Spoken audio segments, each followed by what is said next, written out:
Olá, pessoal!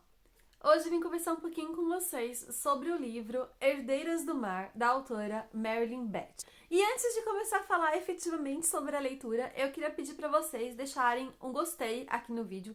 Isso é muito importante, pois ajuda muito que outras pessoas o encontrem caso busquem dicas de leitura. E para vocês se inscreverem caso não sejam inscritos e ativarem o sininho para receber uma notificação toda vez que sair vídeo novo. Bem, nesse livro aqui, a gente vai conhecer e acompanhar duas irmãs sul-coreanas, a Hana e a Emiko. Elas moram em uma ilha e, como é a tradição dessa ilha, elas são mergulhadoras. Elas tiram o sustento de suas famílias e de si mesmas, do fundo do mar. Além de se alimentarem dessa pesca, elas também vendem no mercado da aldeia. Só que essa história, ela se passa num período muito conturbado, que é o período da Segunda Guerra Mundial, onde o Japão ocupou a Coreia.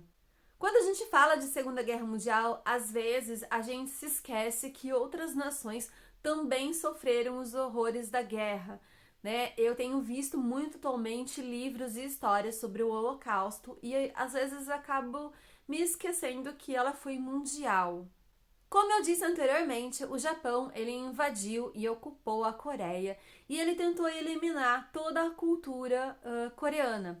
Nessa época era proibido falar coreano, todas as festas e rituais da cultura foram proibidos.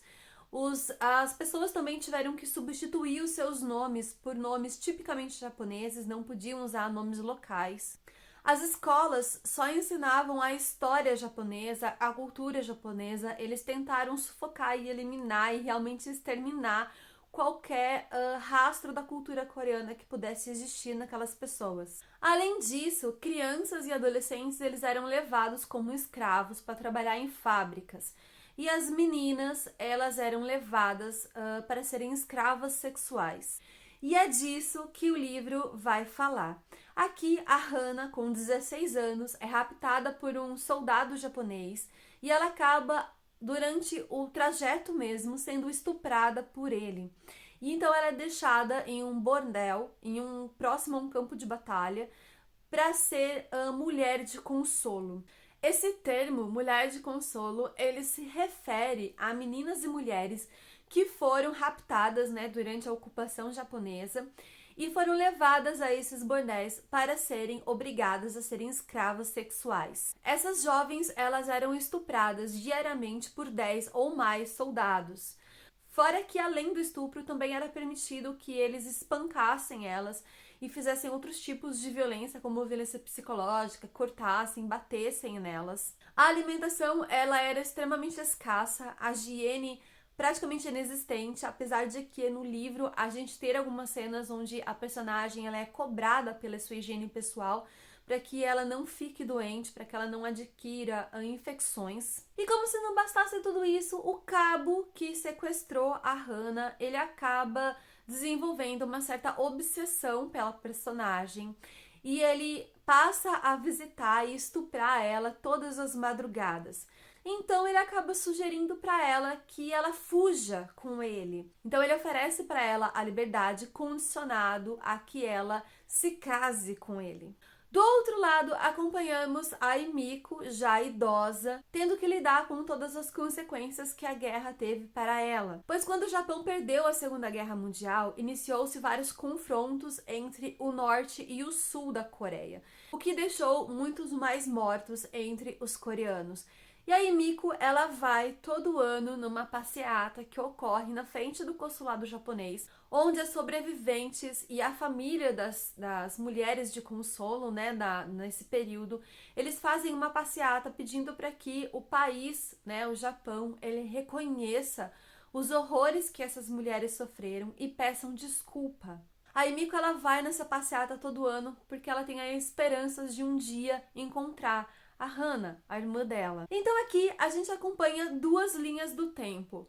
A Hana em 1943, durante a Segunda Guerra Mundial, e a Emiko em 2011, já idosa. Bem, gente, como vocês podem imaginar, essa aqui não é uma leitura muito fácil de ser feita. A gente vai ler muitas atrocidades que o Império Japonês cometeu durante a guerra. Não somente na Coreia, mas também em vários outros países que foram ocupados pelos soldados japoneses. E apesar de nossas personagens principais elas não serem pessoas reais, esse aqui não ser uma autobiografia como foi, por exemplo, Os Fornos de Hitler, a autora consegue nos transmitir com perfeição todo o medo, o desespero e o desamparo dessas meninas. A escrita da autora é bastante fluida, mesmo com cenas extremamente mais pesadas, e eu não falo apenas dos estupros que a Hana sofreu, mas também de toda a dor, a solidão e a culpa que Miko sente. Ela não foi levada pelos japoneses, mas ela acabou vivendo uma vida que não desejava e perdendo todos aqueles que ela amava. Junto do livro, todo mês, vem então uma revistinha que completa a leitura.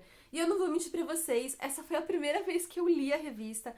Como é um tema mais delicado, eu achei que seria interessante eu saber um pouco mais sobre o assunto, para não vir aqui falar nada de errado para vocês.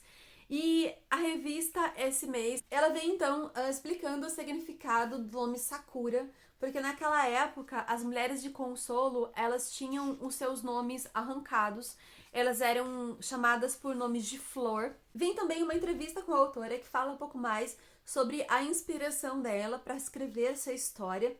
Vem também falando um pouco sobre os fatos históricos dessas mulheres que foram mulheres de consolo durante a Segunda Guerra Mundial. E também vem falando um pouco mais sobre as mergulhadoras dessa ilha. Essas mulheres mergulhadoras, elas são chamadas de Haiyan-ryu, não sei dizer esse nome, gente. E essa ilha, aonde a autora ela usa como cenário para a história dela, a ilha de Jeju, ela realmente existe. Essas mulheres mergulhadoras, elas realmente existem. E aqui no final da revistinha eu fiquei sabendo também que há um documentário sobre essas mulheres feito em 2017, se eu não me engano. O documentário ele foi estreado em 2018. E um fotógrafo brasileiro, o Luciano Candissani, ele foi convidado então pelos produtores desse documentário a ir, né, até a ilha e fazer toda a parte de fotografia. Inclusive, aqui diz que o trabalho dele foi exposto no Museu de Imagem e do Som de São Paulo em setembro de 2019. A edição da tag, como sempre, está muito bonita. A capa do livro, ela remete bastante, obviamente, à história.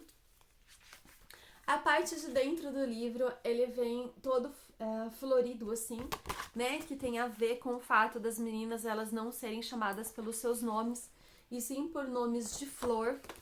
A diagramação em si, ela é bastante simples, porém espaçosa, né? Confortável para leitura. A história tem ao todo 289 páginas, porém na parte de trás vem alguns extras.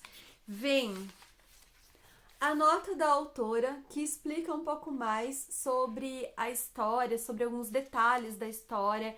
Ela desabafa um pouco sobre a questão da pesquisa que ela fez sobre o livro. E vem também dados importantes sobre esse período da guerra. Então, ao todo, o livro acaba tendo 303 páginas. Então, esse foi o vídeo de hoje. Eu espero que vocês tenham gostado. Comentem aqui embaixo se vocês costumam ler esse tipo de livro que tem esse fundo histórico real, né? Que fala sobre a Segunda Guerra Mundial, ou que fala sobre outros pontos históricos importantes da nossa humanidade, do nosso mundo.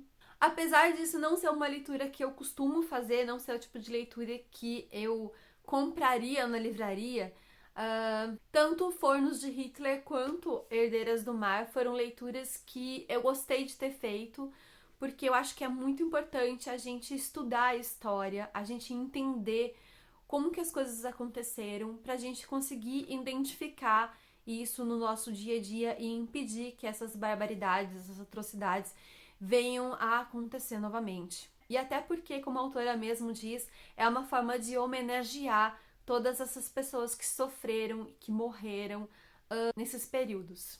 Então é isso, um beijo, até a próxima!